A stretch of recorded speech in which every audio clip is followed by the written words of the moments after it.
You are once again welcome to the new lecture. Today we are going to start our fourth chapter, and that is coupled oscillator. This is second chapter in the unit number 2. Well students, मैंने पहले ही आपके साथ दो videos share किए, वो किन्हीं और sites के थे जिनमें कपल्ड ऑसिलेटर के बारे में थोड़ा बताया गया था। तो उसी संदर्भ में हमने आगे कपल्ड ऑसिलेटर की डिस्कशन करनी है। तो सबसे पहले तो बात आती है कि कपल्ड ऑसिलेटर है क्या। उसके लिए हम बात करें तो हम कहते हैं कि द टू और मोर oscillators linked together in such a way that the exchange of energy takes place between them is called, they are called coupled oscillator. जैसे मैंने एग्जांपल बताई आपको, वहाँ जो आप वीडियोस पीछे देख रहे थे जिनके मैंने आपको रेफरेंस दिया था,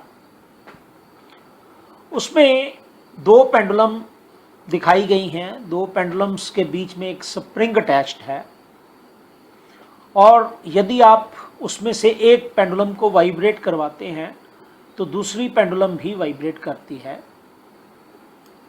तो ये टू पेंडुलम कपल्ड ऑसिलेटर था। जरूरी नहीं है कि हमेशा टू पेंडुलम ऑसिलेटर ही हो, तीन पेंडुलम भी हो सकती हैं, ज़्यादा भी हो सकती हैं, पर जो हमारी डिस्कशन है that will be restricted to only the case of two pendulums.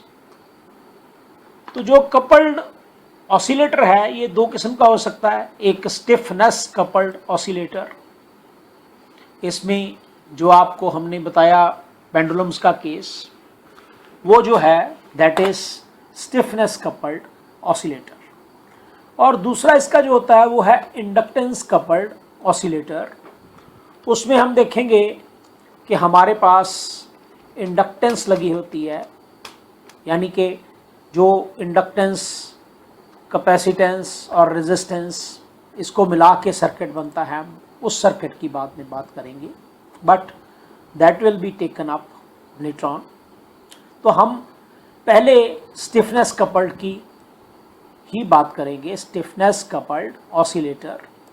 और इसको करने से पहले मैं आपको, क्योंकि सिंगल पेंडुलम का इसमें आगे जाके हमने इसको डबल पेंडुलम के टर्म्स में स्टडी करना है, तो हम इसके बारे में पहले आपको एक सिंपल पेंडुलम की बात बता रहे हैं।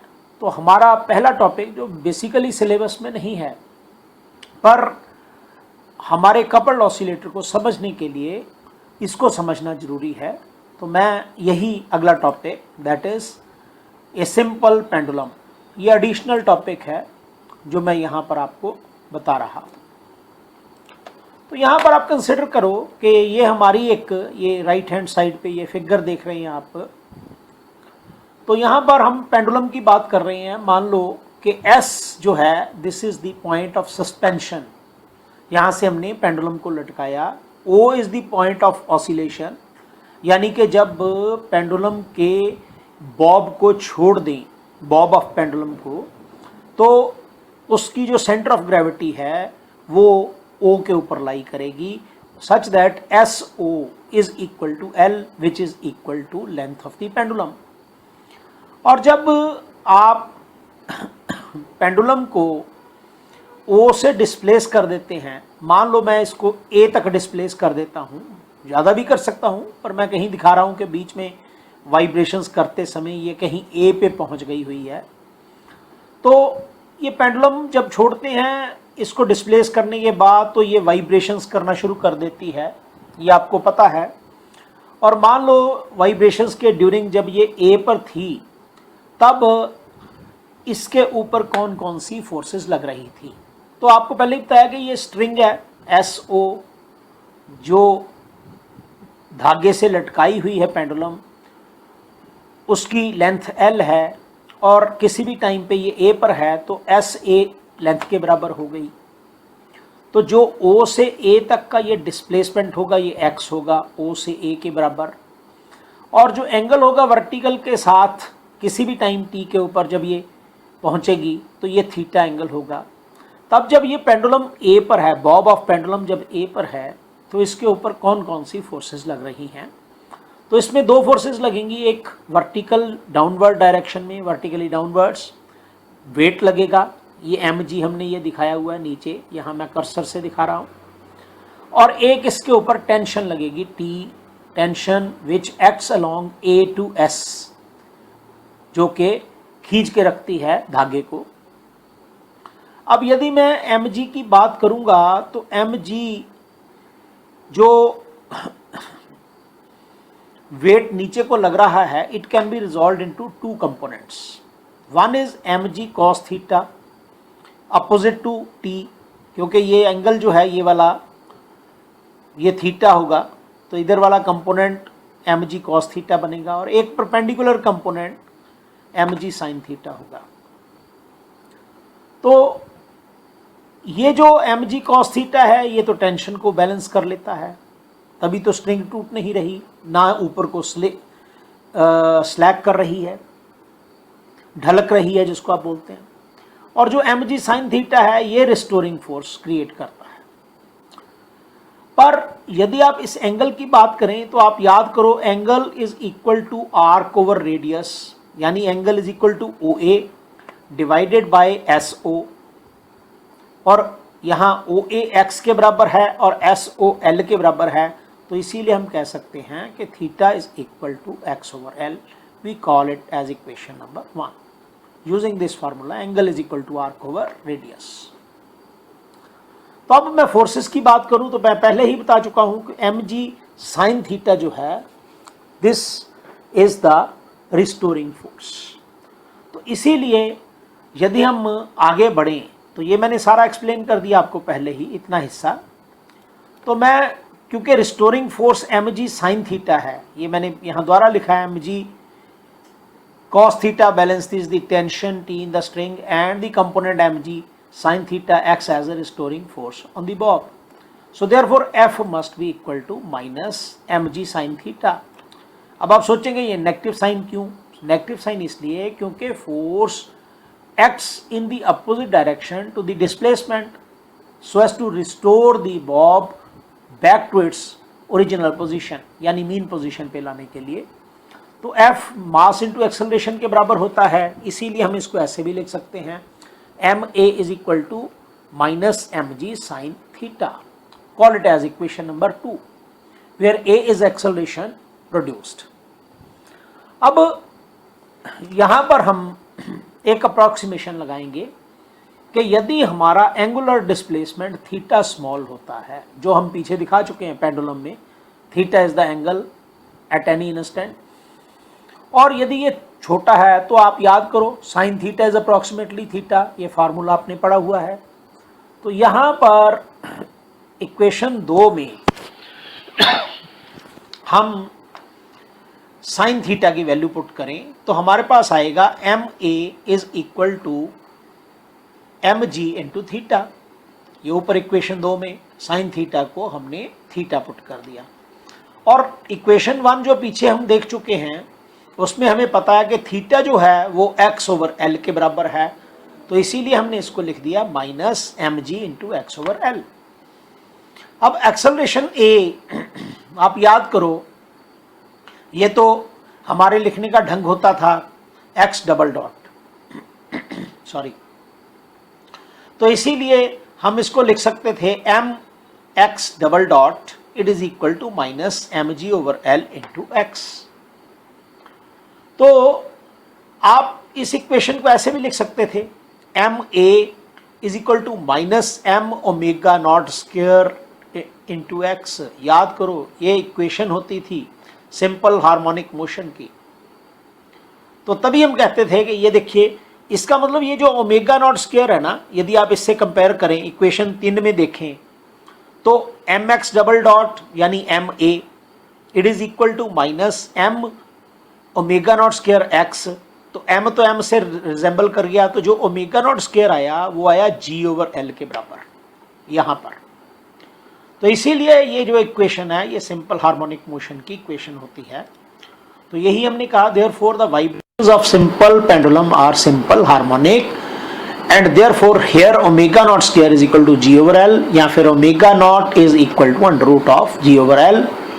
तो ओमेगा नॉट आपको पता 2π/t के बराबर होता था, तो 2π/t is equal to g/l। This implies t is equal to 2π√l/g, तो which gives the time period of vibrations of simple pendulum. अब यहां आप सोच रहे होंगे कि हमें टाइम पीरियड तो मिल गया, पर हमें इस इक्वेशन का फायदा क्या होना। तो मैं बैक पिछले पेज पे आपको बता रहा हूं, जो अभी आप समझ के हटे हैं, हमें जो आएगा ना वो इस इक्वेशन का फायदा नजर आएगा। ये आप देख रहे हैं mx is equal to -m g/l into x, यानी m omega naught square into x. तो ये वाली इक्वेशन जो है ये आप याद रखेंगे, ये इक्वेशन हमने वहां पर जब हमने टू पेंडुलम्स की बात करनी है which have been tied with a spring, यानी कि कपल्ड ऑसिलेशंस की बात करनी है, तो उसमें इस इक्वेशन का साथ में यूज आएगा। तो यही हम अपने अगले टॉपिक में करने जा रहे हैं। तो तभी करके मैंने ये equation 3, you will remember it, we will be using it in the time to come. तो यहां पर मैं कॉपी कर लेता हूं ये इक्वेशन को, यदि मुझे जरूरत पड़ी तो मैं आपको आगे बता दूंगा ये इक्वेशन कि यहां पर यूज हो रही है। अब मैं बात करता हूं नए टॉपिक की, जो हम करना चाहते हैं एक्चुअली, जिसके लिए हमने पीछे सारी की सारी भूमिका बांधी हुई है। यह है stiffness coupled pendulums. Stiffness coupled pendulums का मतलब दो पेंडुलम्स जिनको हमने एक सॉफ्ट स्प्रिंग के साथ अटैच किया है ताकि उसमें एनर्जी का आदान प्रदान हो सके। तो यही यहां पर हमने लिखा है कि when two identical pendulums are attached by a soft spring, there is an exchange of energy between them when they vibrate. So they are then termed as stiffness coupled pendulums. तो मैंने आपको कल ये दो लिंक्स भेजे थे, एक ये लिंक और एक ये लिंक। ये लिंक इसीलिए भेजे थे, ये वाला आप देख रहे हैं मेरी स्क्रीन के ऊपर, ये this was the first link. मैंने कहा था इसमें आप देख सकते हैं कि पेंडुलम्स में एनर्जी शेयरिंग कैसे हो रही है। और ये दूसरा लिंक ये हमें मोड्स के बारे में बताता था, मोड्स ऑफ वाइब्रेशन। तो हम ये ही मोड्स आगे आने वाले टाइम में स्टडी करने जा रहे हैं। तो यहाँ पर सबसे पहले आप यदि ये दोनों मोड्स को अंडरस्टैंड कर लेंगे दोनों लिंक्स के द्वारा, तो मुझे लगता है कि आने वाले टाइम में you will be able to fully understand the stiffness coupled pendulums and you will also be able to understand all the mathematical details very easily. तो यही हम करने जा रहे हैं। इसके करने के लिए हमारी पहले कुछ assumptions हैं। आप कहेंगे वो क्या क्या हैं? ये some initial assumptions about the nature of pendulums, कि हमारी pendulums क्या हैं, कैसी हैं। तो ये assumption पहली ये है कि जो हमारी दो pendulums हैं वो identical हैं। The two pendulums are identical, that is length of each of pendulum are equal, मतलब जो उनकी strings हैं जिससे वो pendulums लटकाई गई हैं वो दोनों L लेंथ की हैं और उनके जो bobs हैं वो point masses हैं और वो दोनों के दोनों आपस में बराबर हैं, that is M1 is equal to M2 equal to M। फिर दूसरी बात कि जब कोई स्प्रिंग उनके साथ नहीं लगाया गया तो उनकी वाइब्रेशन की फ्रीक्वेंसी सेम है। तो यही हमने लिखा कि when they are not attached with the spring they have the same natural frequency of oscillation. और तीसरा हमने ये पॉइंट इसमें एज्यूम किया कि हमारी जो दोनों पेंडुलम्स हैं वो सिंपल पेंडुलम्स हैं, और सिंपल पेंडुलम जो होती हैं वो ऐसी पेंडुलम्स हैं जिनके स्ट्रिंग का मास नहीं है, mass of the strings of pendulum negligible है ही नहीं मतलब, और जो उनके बॉब्स हैं वो पॉइंट पार्टिकल्स हैं। मतलब ये आप कह सकते हैं ये जो हमारा प्रॉपर केस है वो प्योरली आप कह सकते हैं बिल्कुल आइडियल केस है। तो आइडियल केस की हम बात यहां पर कर रहे हैं। और चौथा जो हमने पॉइंट एज्यूम किया, ये जो हमने पीछे अपनी सिंपल पेंडुलम में भी कहा कि जो एंगल ऑफ डिफ्लेक्शन है ना वो स्मॉल है, दोनों के केस में स्मॉल है पेंडुलम्स के, तभी करके हम अप्रोक्सीमेशन लगाएंगे ना कि sine theta is approximately theta.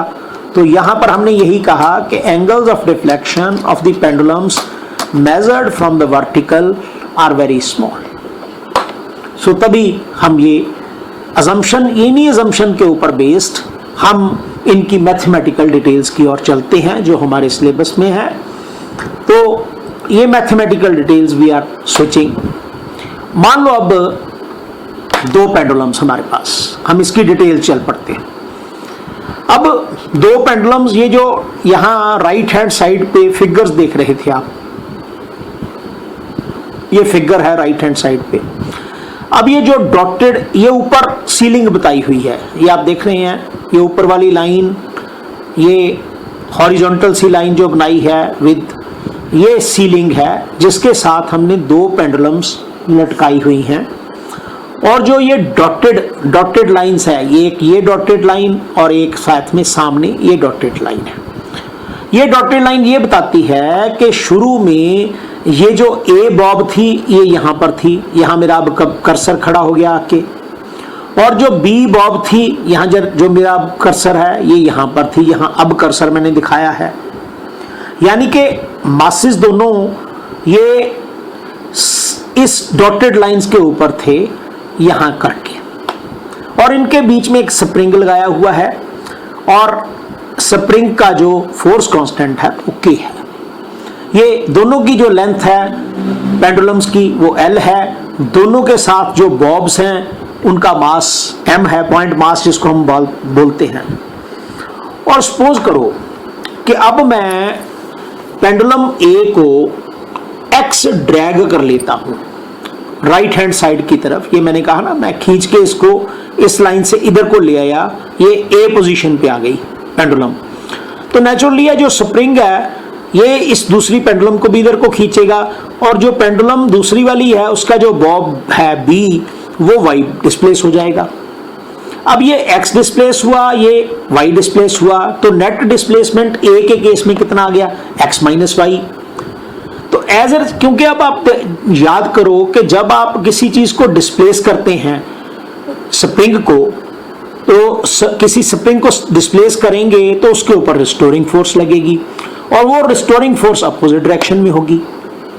तो इसीलिए हमारे पास जब एक स्प्रिंग आती थी, एक पेंडुलम आती थी, उस केस में ये फार्मूला होता था, आप याद करो, mx double dot it is equal to minus m g into x over l. ये हमने अभी पीछे किया, पर क्योंकि अब स्प्रिंग लग गया, स्प्रिंग के कारण भी तो एक रिस्टोरिंग फोर्स पैदा हो गई। तो वो रिस्टोरिंग फोर्स जो होगी वो होगी ये वाली चीज, यानी कि ये k into x minus y, ये भी अपोजिट है। इसीलिए नेट जो अपोजिंग फोर्स लगी वो एक लग गई ये वाली और एक लग गई ये वाली, यानी कि minus m g x over l और minus k bracket start x minus y bracket closed. तो अब नेट फोर्स हो गई मास इंटू एक्सेलरेशन, तो इसीलिए हमने कह दिया m into x double dot it is equal to minus m g into x over l minus k into x minus y. This is the equation. अब हम क्या करते हैं, जो राइट हैंड साइड वाली पूरी की पूरी क्वांटिटी है, ये टर्म्स, दोनों टर्म्स, ये हम लेफ्ट हैंड साइड पे ले आते हैं। तो हमारे पास क्या बन गया, इसीलिए हम कह रहे हैं और m x double dot plus m g into x over l plus k into x minus y equal to 0।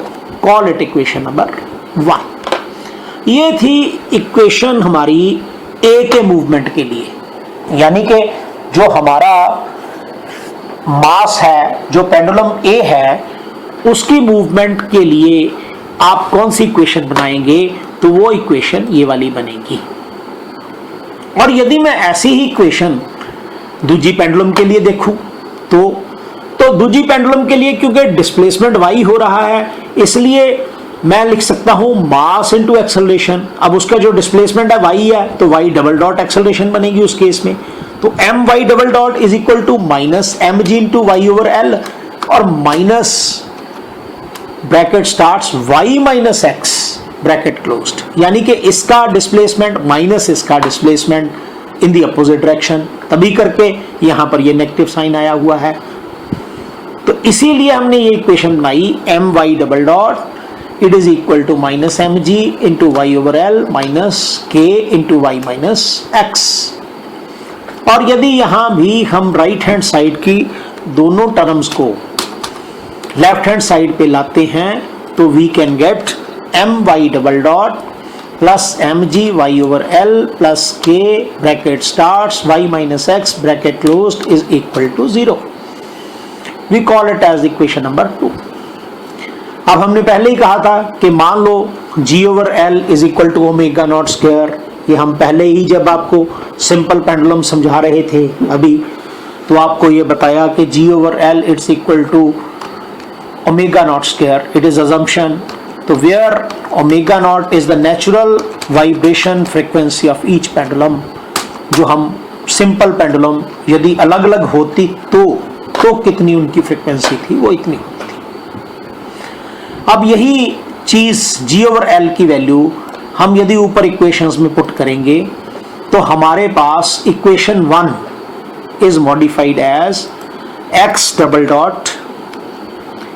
अब आप सोचेंगे ये ऐसे कैसे आया, तो हमने क्या किया हुआ है, पहले जो इक्वेशन 1 है उसको m से डिवाइड कर दिया हुआ है। जब m से डिवाइड करेंगे तो ये m कट जाएगा और यहाँ k ओवर m आ जाएगा इक्वेशन 1 में, देखें आप। और g ओवर l को जब आप ओमेगा नॉट स्क्वायर मान लेंगे, तो आपके पास ये इक्वेशन बनेगी equation 3, that is x double dot plus omega naught square x plus k over m into x minus y equal to 0। और ऐसे ही यदि आप इक्वेशन 2 के लिए करते हैं, m से डिवाइड कर दो और फिर आप g ओवर l को यहाँ m से डिवाइड करेंगे, यहाँ पर g ओवर l को आप ओमेगा नॉट स्क्वायर पुट करेंगे, तो हमारे पास इक्वेशन 4 बनेगी, that is y double dot plus omega naught square y plus k over m into y minus x is equal to 0। We call it as equation number 4।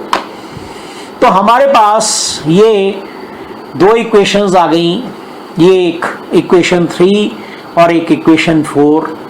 तो हम इन्हीं equations को solve करना चाहते हैं और इन्हीं से ही हम सारी की सारी आगे अपनी स्टडी करेंगे। तो यहाँ पर यदि आपने इन इक्वेशंस को सॉल्व करना है, तो हम एक ढंग अपनाते हैं, इनको ऐड करते हैं और फिर सब्ट्रैक्ट करते हैं। ये हमारी इक्वेशंस पीछे बताया आपको, इक्वेशन 3 और इक्वेशन 4।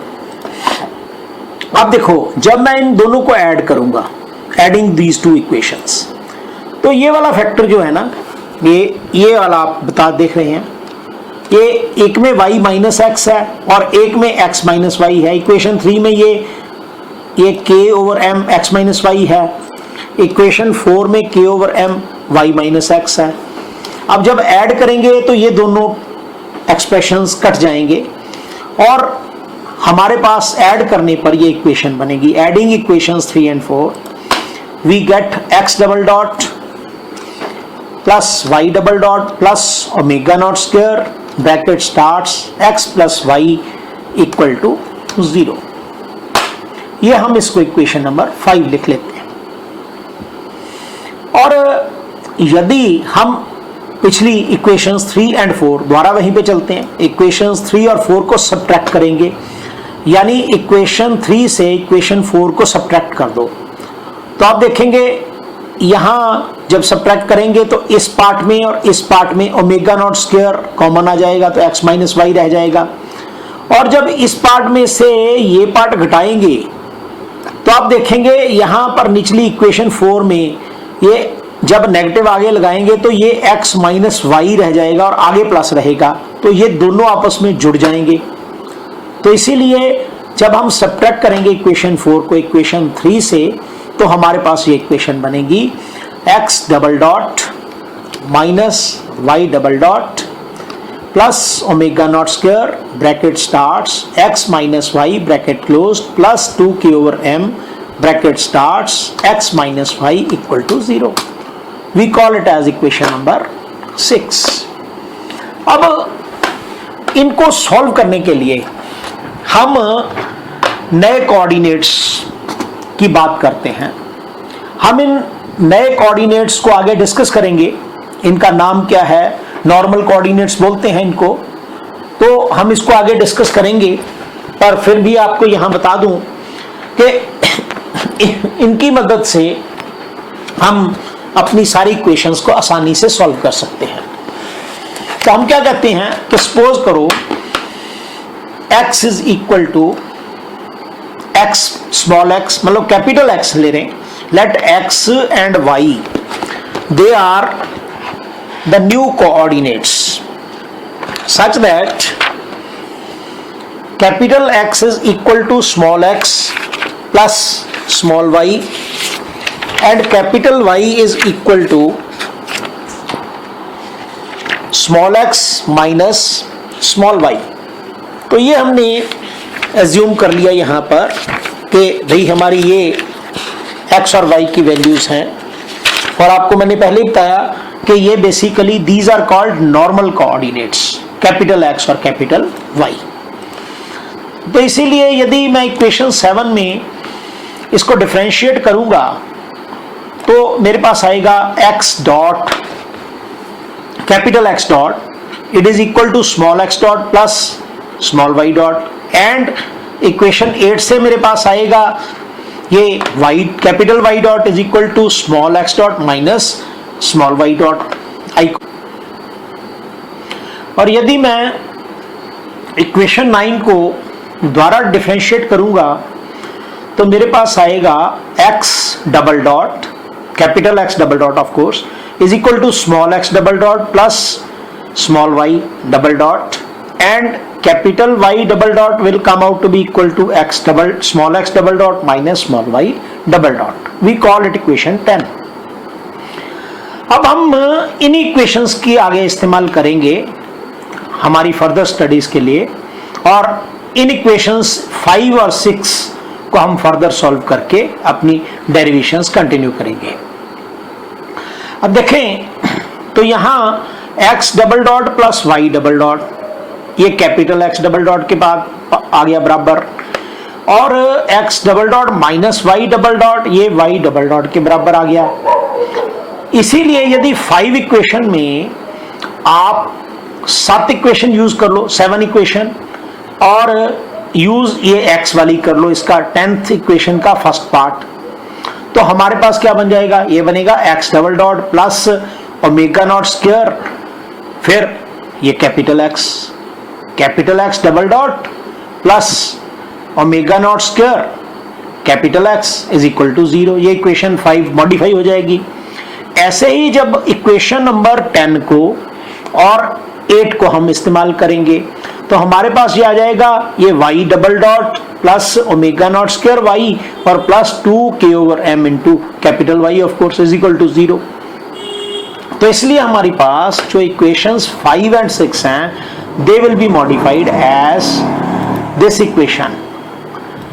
इक्वेशन जो एक बनी वो x double dot capital X double dot of course plus omega naught square capital X is equal to 0, call it equation number 11, and capital Y double dot plus omega naught square capital Y is equal to 2k over m capital Y is equal to 0। और यदि आप इसमें दोनों में y को common ले लेते हैं इस दोनों पार्ट्स में, तो we get capital Y double dot plus bracket starts omega naught square plus 2k over m bracket closed capital Y is equal to 0. We call it as equation number 12. तो यदि आप इसको देखें ये इक्वेशंस, ये दोनों equations, these equations are equations of simple harmonic motion. तो ये दोनों इक्वेशंस हैं. अब दोनों जो हमारी कपल्ड पेंडुलम है ना, उसका किसी भी ढंग का मोशन हो, चाहे एक तरफ से वाइब्रेट कराएं दूसरी तरफ वाइब्रेशंस पहुंचे, या दूसरी तरफ से वाइब्रेशंस कराएं पहली तरफ पहुंचे, किसी भी ढंग का, तो ये दोनों इक्वेशंस की मदद से हम पूरी की पूरी डिटेल्स स्टडी कर सकते हैं. और इसमें दो स्पेशल केसेस हैं जो हमें ऐसा करने में मदद करते हैं, और उनकी ओवरलैपिंग की मदद से हम ये सारी स्टडीज कर सकते हैं. ये दो केसेस हैं. ये first case that is parallel oscillations, और दूसरा केस आता है जो हम आगे आने वाले टाइम में अभी आपको बताते हैं, दैट इज सिमेट्रिक ऑसिलेशन. तो ये दोनों केसेस हम फर्दर पढ़ेंगे, और फर्दर पढ़ने के बाद फिर हम इनके नॉर्मल मोड्स की स्टडी करेंगे. तो फिलहाल आप इन्हीं क्वेश्चंस तक पहुंचे हैं, तो we will be taking the 2 cases in our next lecture. Thank you.